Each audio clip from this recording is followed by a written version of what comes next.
Mukhang dito ang magandang spot para masubukan ng anti-gravity A1 drone. Mapaw Nepe, Zambales.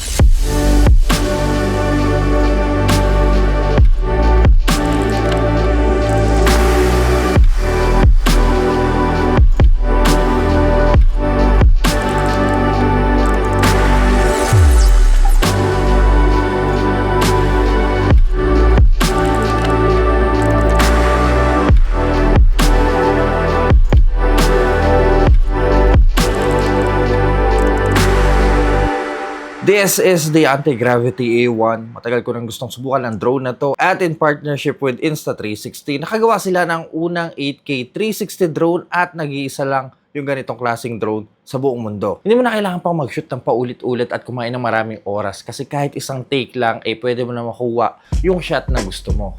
Pakita ko sa inyo. This is the Infinity Bundle for the Anti-Gravity E1. Bubungad agad ang sling bag. Dito nakalagay lahat ng gamit natin. Available din to sa Explorer Bundle. Pero kahit anong klaseng bundle pa ang kunin nyo, meron kayong napakagandang vision goggles, ang motion grip controller para makontrol ang drone, ang Anti-Gravity E1 drone na may gaan lang na 249 grams plus case, battery para sa goggles, sinasabit to sa leg natin gamit ang lace na mamaya papakita ko sa inyo. Dahil Infinity Bundle to, meron kayong kasamang dalawang extra high capacity battery with charging hub. Isama mo pa yung high capacity battery ng drone kaya tatlong battery ang pwede nyong isalpak sa charging hub. May mga iba ding extra na kasama katulad ng extra propellers at quick reader.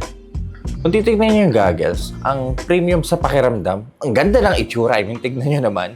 High quality build. Then kapag gagamitin nyo na siya, meron siyang external battery.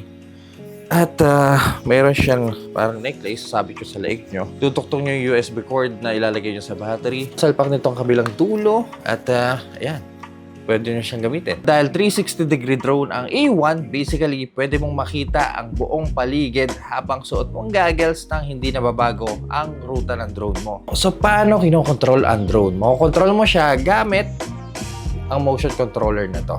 Para sa take-off, double tap lang natin tong part na to para mag-arm yung mga propeller, then hold nyo lang para lumipad. Ito din yung button para sa up and down habang lumilipad na. Para i-forward ang drone, hold lang natin ang trigger.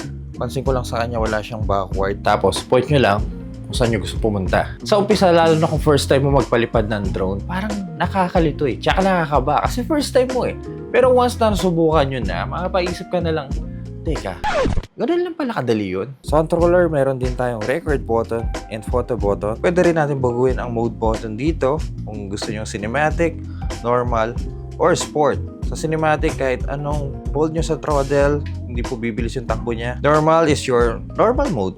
Then, sport mode kung gusto nyo medyo mabilis yung takbo ng drone. Menu button naman sa part na to. May red button sa harap. Ito ang ating brake at emergency stop. Also, kapag hinold natin siya, ito din yung return home button ng drone. Then ito yung dial para i-turn ang direction ng drone na magagamit mo lang kapag naka-full stop. Pero ang nakaka-amaze talaga dito at nakakatuwa gamitin, yung vision goggles niya. Kung papasanin niyo yung kaliwang side ng goggles, actually, screen to. Makikita nyo dito ang eksaktong nakikita nyo sa loob ng goggles. Sobrang cool lang nito kasi kung sakaling nagpapalipad tayo, pwedeng makita ng mga kasama mo yung view na nakikita mo sa goggles. Tsaka ang cool niya tignan, di ba? Sobrang dali lang din ang mga adjustments para sa mga mata natin. Usog nyo lang itong nasa baba kung saan kayo komportable. Sa komportable yung mga mata nyo. Then ikot nyo lang to para ma-adjust ang focal length. Pwede nyo i-record kung anong mga nakikita nyo sa loob ng goggles. At ang nakakatuwa pa dito, pati boses nyo pwede nyo i-record. Dude, ang ganda ng view dito. Grabe. Parang ang lumilipad sa taal.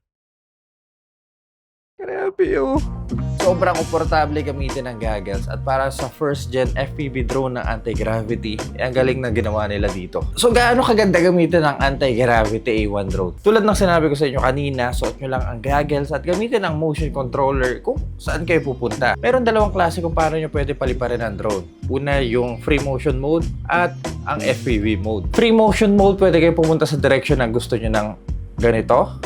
At kung mag-switch naman kayo sa FPV mode, pwede kayo pumunta sa direction ng gusto nyo nang ititilt nyo lang yung kamay nyo ng ganito. At dahil 360 drone ang anti-gravity A1, pwede nyo makita ang buong paligid habang nasa taas. Sobrang cool lang nito kasi dahil sa goggles, parang parang lumilipad ka na talaga. Naalala ko nasa Tagaytay ako noon habang tinitignan ang paligid ng Taal. Imbis na kunan ko ng video, umupo na lang ako at in-enjoy yung ganda ng Taal.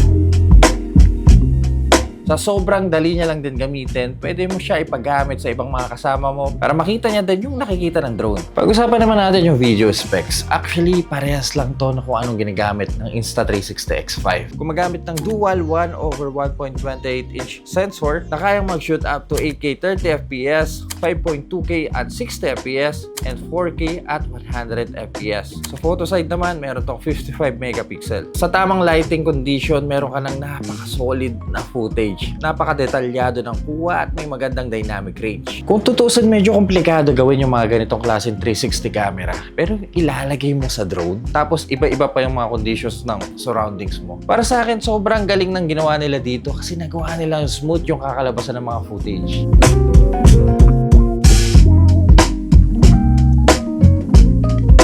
One time na makikita mo lang yung stitching sa 360-degree drone, kapag palipad pa lang siya. Pero once na nasa area na siya, napaka-smooth na ng pagka-360 niya. Yung buong image top and bottom ng camera, 8K ang ginagamit nila. Wala siyang gimbal. Also, sana soon pwede natin lagyan ng mga ND filters yung mga drone ng anti-gravity, no? Para mala cinematic ang kuha. Kasi sa Insta360 X5, pwede siya lagyan eh. Pwede yung gamitin ang drone na may layong 10 kilometers under clear, interference-free outdoor conditions. Which is actually nice. Pero syempre, depende pa rin sa conditions ng surroundings nyo and also yung firmware. Pagdating naman sa battery, meron dalawang klase ito. Una ay ang standard battery na may 2,360 mAh na kayang tumagal ng 29 minutes ng flight time. At high capacity battery na may 4,345 mAh na kayang tumagal ng 39 minutes. Tulad ng sinabi ko sa inyo kanina, meron kasamang dalawang high capacity battery ang Infinity Bundle with charging hub.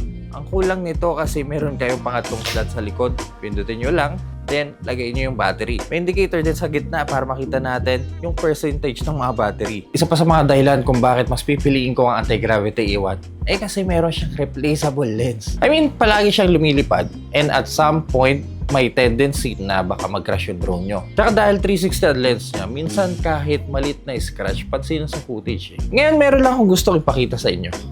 Yung menu ng Vision Goggles kasi sobrang dami mong pwedeng gawin dito. Meron dalawang klaseng menu ang Vision Goggles. Isang quick menu at ang mismong menu natin. Para ma-access ang quick menu, kailangan lang natin i-hold ang button na to sa controller at sa pindot naman para sa mismong menu. Para sa quick menu, meron tayong option kung gusto natin ng FPV mode or ng free motion mode.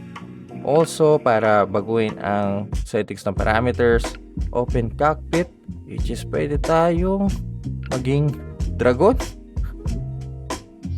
Ang cool nito. Dude, saan yung ulo ko? Then, easy access para sa screen recording. Itong ginagawa natin ngayon.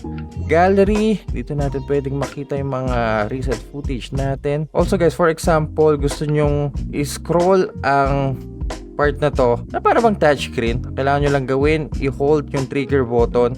Then, hold nyo lang pataas. Galing, no? Then, for example, gusto natin mapanood yung footage na nirecord natin. Kailan lang? Ayan. Dito yan sa gallery. Hindi nyo na kailangan pang i-transfer sa PC nyo para lang makita yung mga footage nyo. Dito lang sa goggles, pwede yung gawin yun. Then, option kung gusto nyo patayin yung obstacle avoidance. Pero kasi mas gusto kong naka-on yan. So, on lang natin. That's for the quick menu. Punta naman tayo sa mismong menu. Isang pindot sa menu button. Ayan. Kung gusto nyo free motion mode or FPV mode, depende sa inyo kung anong mas trip nyo. Isa sa paborito kong feature ng anti-gravity. For example, hindi pa buo yung loob mong ipalipad yung anti-gravity drone mo. Pwede ka muna mag-practice dito sa flight simulator. Malaking tulong to para sa mga beginner. And dito kayo pwede mag-practice. On yung propeller. Hold nyo yung up. Then, pindutin yung trigger para mag-forward. Then, dahil naka-free motion mode tayo, tutok nyo lang yung controller, yung pointer kung saan nyo gusto pumunta. So, kahit taadar na tayo, pwede yung makita yung paligid nyo. Ito yung sinasabi ko sa inyo. Kaya kung mabangga kayo, okay lang. Kasi, nasa flight simulator kayo. Also, para mabago yung parameter ng settings or na camera.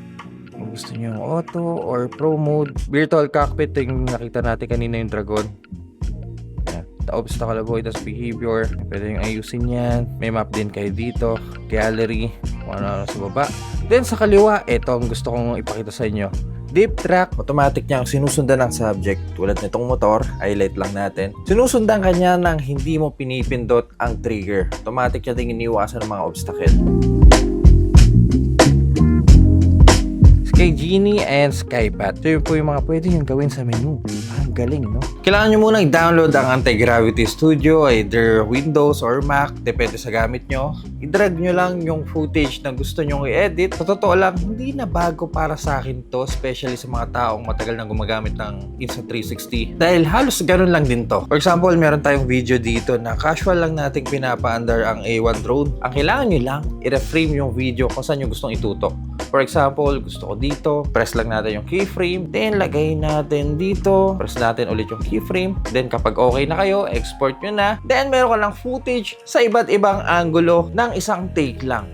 Ang cool, di ba? Magkano naman ang Anti-Gravity A1? Meron tatlong klaseng bundle ang Anti-Gravity A1. Isang standard bundle for 84,990 pesos. Meron ka ng A1 drone, vision goggles, motion controller, 4 na propellers, isang standard battery, at isang drone carry case. Pangalawa ay ang Explorer bundle for 97,990 pesos. For that bundle, meron kang kasamang dalawang extra standard battery na may charging hub. Meron ding sling bag na kasama para doon yung ilalagay yung mga gamit nyo para organize, at 8 extra propellers. At pangatlo, ang Infinity Bundle for 104,990 pesos. For that price, meron na kayo samang tatlong high capacity batteries. Saan nyo po pwedeng purchase ang Anti-Gravity A1? Ilalagay po natin dyan sa baba ng description box. So guys, this is our review with the Anti-Gravity A1. Let me know your thoughts kung ano masasabi nyo sa napakagandang drone na to. Worth it ba para sa presyo niya? Let me know in the comment section down below. Kung nakatulong ang video na to, kindly leave a like at mahilig kayo sa mga ganito content. Huwag kayo mag-alala dahil nasa tamang channel kayo. So make sure to press